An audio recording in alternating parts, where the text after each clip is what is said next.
ఇకపోతే ఇరిగేషన్ రంగంలో భట్టి గారు పేజ్ నంబర్ 62 పోయినసారి 2024-25 తన బడ్జెట్ ప్రసంగంలో ఈ ఆర్థిక సంవత్సరంలో 6 పెండింగ్ ప్రాజెక్టులను పూర్తి చేస్తాం, 6.5 లక్షల ఎకరాలకు నీళ్లు ఇస్తామన్నారు.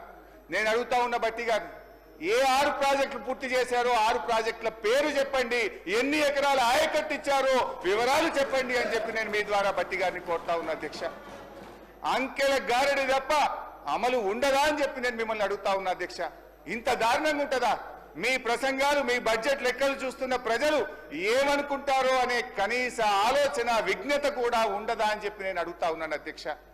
బడ్జెట్ అంటే అధ్యక్ష లెక్కలు కాదు, బడ్జెట్ అంటే అంకెలు కాదు, బడ్జెట్ అంటే ఒక భరోసా, బడ్జెట్ అంటే రాష్ట్ర భవిష్యత్తు, బడ్జెట్ అంటే బ్రతుకుదెరువు, బడ్జెట్ అంటే బాధలు తీర్చాలి. కానీ వీళ్ళ బడ్జెట్ అధ్యక్ష చెప్పిన దాంట్లో ఒక్కటి కూడా అమలు చేయకుండా అంకెల గారెడితో ప్రజల్ని మాయ చేసేటువంటి ప్రయత్నం చేశారు అధ్యక్ష. అధ్యక్ష అంకెలు చూస్తే ఆర్భాటం, పనులు చూస్తే డొల్లతనం. ఇది గత బడ్జెట్ కథ, ఇది గత బడ్జెట్ కథ. ఇక వర్ధమానానికి ఈ సంవత్సరం బడ్జెట్లోకి వద్దాం అధ్యక్ష. ఇక ఈ సంవత్సరం బడ్జెట్లోకి వద్దాం అధ్యక్ష. ఈ బడ్జెట్లో భట్టి గారు పేరా నంబర్ 62, భట్టి గారు పేరా నంబర్ 62లో ఒక మాట చెప్పారు అధ్యక్ష.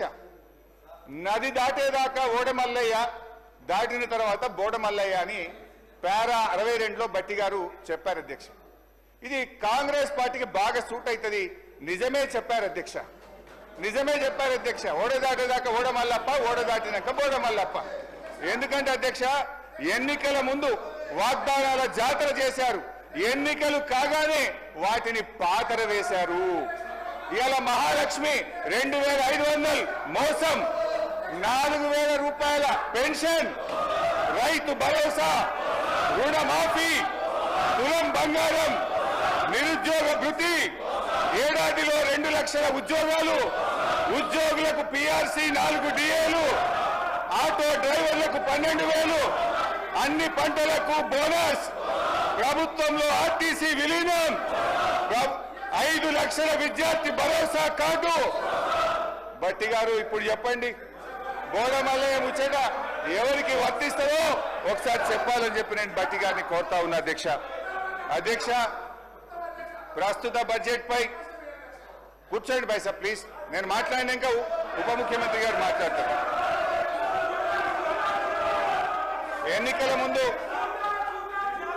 ముందు ఒక ప్రముఖ టీవీ ఛానల్ ఇంటర్వ్యూలో భట్టి గారు, ఒక జర్నలిస్ట్, రాష్ట్ర ఆదాయానికి మీరు చేస్తున్న వాగ్దానాలకు మధ్య తీవ్ర అంతరం ఉంది, ఎలా అమలు చేస్తారని అడిగారు అధ్యక్ష.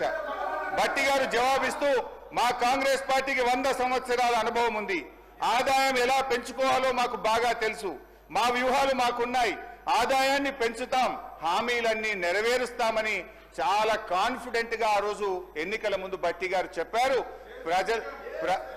ఎన్నికల ముందు చెప్పారు, ప్రజల్ని నమ్మించే ప్రయత్నం చేశారు అధ్యక్ష. అయితే ఈ 15 నెలల ఆచరణలో ఏం జరిగిందో, ఏం ఒరిగిందో మనతో పాటు రాష్ట్ర ప్రజలందరికీ తెలుసు. వాస్తవిక బడ్జెట్ అంటూ డాంబికంగా ప్రవేశపెట్టిన గత బడ్జెట్ ఏమైందో చూశాం. ఇప్పుడు మళ్ళీ 3,04,965 కోట్ల రూపాయల బడ్జెట్ అని మరో గాలిమేడ కట్టారు అధ్యక్ష. ఇది మోస్ట్ డిజాస్ట్రస్ రూలింగ్, ఇది most disappointment budget. Congress disastrous పరిపాలన వల్ల రాష్ట్ర ఆదాయం మీద నెగటివ్ ఎఫెక్ట్ చూపిస్తుంది, రాష్ట్ర ఆదాయం అంతకంతకు క్షీణిస్తా ఉంది. మరి అనుభవం గల భట్టి గారు ఇప్పుడు ఏం చేయాలి చెప్పాలి ఈరోజు.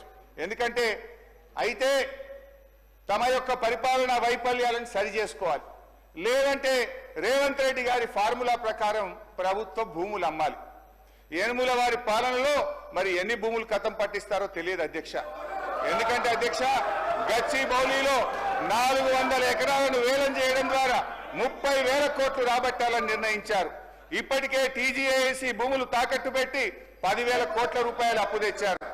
ఇప్పుడేమో హెచ్ఎండిఏ ఆస్తులు తాకట్టు పెట్టి మరో 20,000 కోట్ల అప్పు తెస్తామని మొన్ననే అసెంబ్లీలో సమాధానం చెప్పారు. హెచ్ఎండబ్ల్యూఎస్ఎస్ జీహెచ్ఎంసీ ఆస్తులు తాకట్టు పెట్టి మరో 20,000 కోట్లు అప్పు తెచ్చే ప్రయత్నం చేస్తున్నారు. హౌసింగ్ బోర్డు భూములు అమ్మకం ఇప్పటికే షురువైపోయింది. నాడేమో ప్రభుత్వ భూములు పెద్దలు ఇచ్చిన ఆస్తని, జాతి సంపదని, చచ్చిపోతే బొంద పెట్టడానికి జాగుండదని రేవంత్ రెడ్డి గారు చాలా గొప్పగా సుభాషితాలు చెప్పారు. ఇవాళనేమో అధికారంలో రాగానే బరాబర్ భూములు అమ్ముతామంటున్నారు, అమ్మకానికి నోటిఫికేషన్లు ఇవ్వడం షురు అయిపోయింది.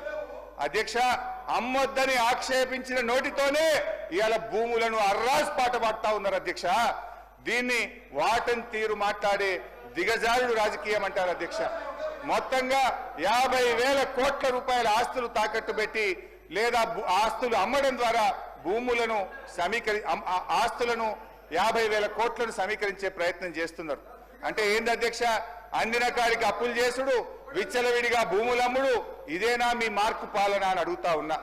తన పరిపాలన నెగటివ్ ఎఫెక్ట్ వల్ల రాష్ట్ర ఆర్థిక వృద్ధి రేటు తగ్గిపోతుంది. తన వైఫల్యాన్ని కప్పుపుచ్చుకోవడానికి ఈ మధ్య కొత్త వాదన శురు చేశారు. ఏంటంటే అధ్యక్ష, దేశమంతా ఆర్థిక మాంద్యం ఉందని, అందుకే ఆదాయం తగ్గిందని సెలవిస్తున్నారు. అధ్యక్ష, ఒక నిమిషం వినాలి సార్, మంత్రి గారు వినండి. అధ్యక్ష, కర్ణాటక, మహారాష్ట్ర, తమిళనాడు, ఆంధ్రప్రదేశ్ సహా దేశంలో ఎక్కడా కనిపించని ఆర్థిక మాంద్యం ఇవాళ తెలంగాణలో మాత్రమే ఎందుకుంది? అంతా నాకే తెలుసు, అందుకే అంతా నాకే తెలుసని ఈ ప్రభుత్వం, ఈ ముఖ్యమంత్రి గారు అహంకారంతో, అజ్ఞానంతో, అనాలోచిత నిర్ణయాల వల్ల రాష్ట్ర ఆదాయం కుంటుపడ్డది. తన వైఫల్యాన్ని కప్పుపుచ్చుకోవడానికి ఆర్థిక మాంద్యం వచ్చిందని, ప్రపంచమే స్లో డౌన్ అయిందని ప్రవచనాలు ప్రారంభించారు. ఏ రాష్ట్రానికి లేని ఆర్థిక మాంద్యం తెలంగాణకే వచ్చిందా? మీ నెగటివ్ పాలసీల వల్ల, మీ రివెంజ్ పాలిటిక్స్ వల్ల ఈ రోజు రాష్ట్ర ఆదాయం తగ్గుతా ఉన్నది. రేవంత్ గారి పాదం